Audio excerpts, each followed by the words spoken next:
Hello guys, welcome back again sa ating YouTube channel, no, The Action Man. Una sa lahat, mega love shoutout po sa lahat ng mga kakamping at sa mga hindi man mga kakamping. Kung interesado ka sa bidyong ito, patapusin mo na hanggang dulo at huwag nyo nang kalimutan na i-like at i-share ang ating video para malaman naman ng iilan sa ating mga kababayan na nagtutulog-tulugan sa katotohanan. So muli naman nagbabalik ang nag-iisa nyong host na si The Action Man para magbigay ng komentaryo at reaction sa mga mainit ng issue ng bayan.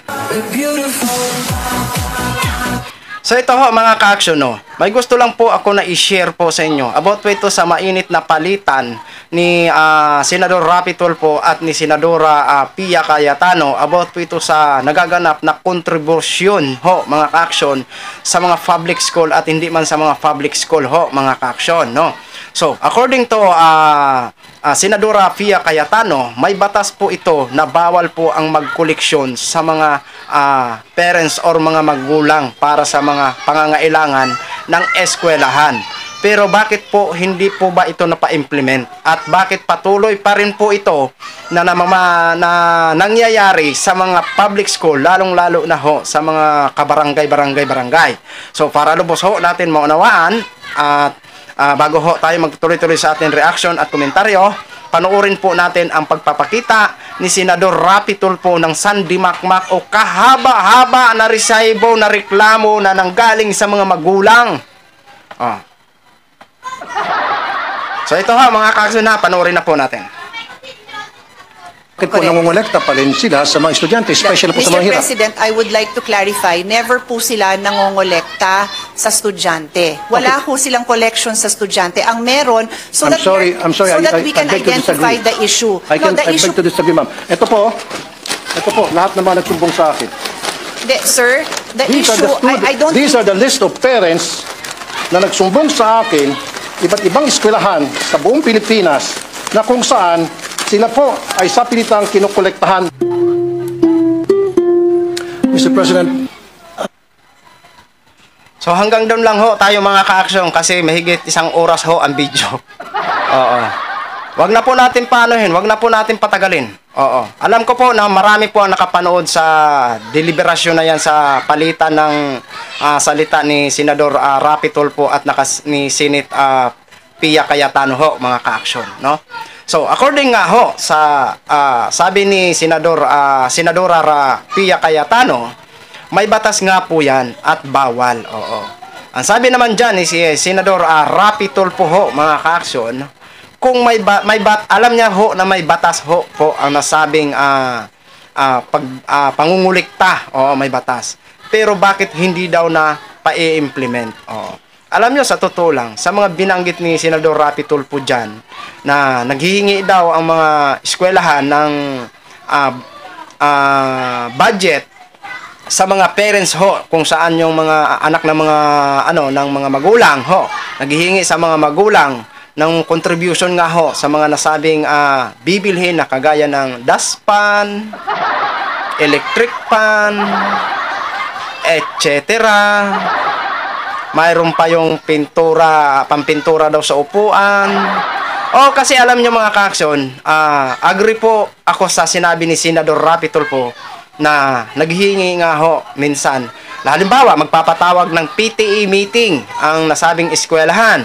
Pag pinatawag ng PTE meeting, yung PTE meeting kasi parang isang organisasyon niya ng mga magulang. Ipapatawag yung mga magulang kaya PTE meeting ho. Tapos, kalaunan, magsasabi na ho sila kung ano po ang project na dapat i-contribute ng mga magulang.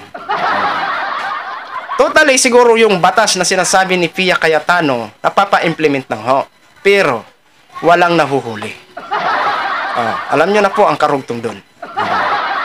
Totoo po yun na naghihingi ang eskwelahan ng contribution mula sa mga magulang, sa mga mag-aaral. Ipaabot, halimbawa, ito, The Action Man, sabihin mo si mama mo ha, yung napag-usapan sa meeting na 50 pesos. Para sa pintura po yun ng upuan para maging maganda na ang upuan nyo dyan. Alam nyo, sa totoo lang, napakamali ho. Napakamali. Ngayon ko lang naisip na mali po talaga. Kasi nung estudyante ho ako, hindi ko naman naisip, estudyante pa nga ako eh. Ngayon ko lang na-realize na tama naman po ang sinasabi dyan ni Rapi Tulfo, na may budget po galing sa gobyerno ang eskwelahan na yan. Lahat ng mga eskwelahan dapat galing sa gobyerno, galing sa kaban ng gobyerno, ang lahat ng gagamitin dyan sa silid-aralan. O, di ba? Mayroon pa dyan, walis na walis. Nako, papakontribute pa, tag-piso-piso. O, di ba? Na kung tutuusin, may budget po sana yan. Kaso nga lang ho, ang tanong, kung yung budget ng nasabing mga eskwelahan, kung nakakarating. Ang problema, kung nabubulsa nga ho. Kaya wala din magawa ang mga teachers kung hindi maghingi ng contribution. O, di ba? Totoo po yan at pak na pak po yan na nangyayari. O. Tutusin, may budget ho yan sa may budget. Kahit tanungin natin si Vice President, DepEd Secretary si Vice President Sara Duterte, di ba? O, may budget po yan. Oo. Ang kaso nga lang, hindi po nakakarating. Hindi ko alam kung saang bulsa na ibulsa. Di ba? Mali po yun. At dapat itigil na ho. Sana po ang nasabing mga contribution yan na magpapatawag ng PTE meeting tapos kalaunan sasabihin na kung anong mga bayarin. Kung ano na mga project ang dapat bilhin sa nasabing koleksyon. O, di ba? Mali po yun. Dapat gastos po yun ng gobyerno, oy. Di ba?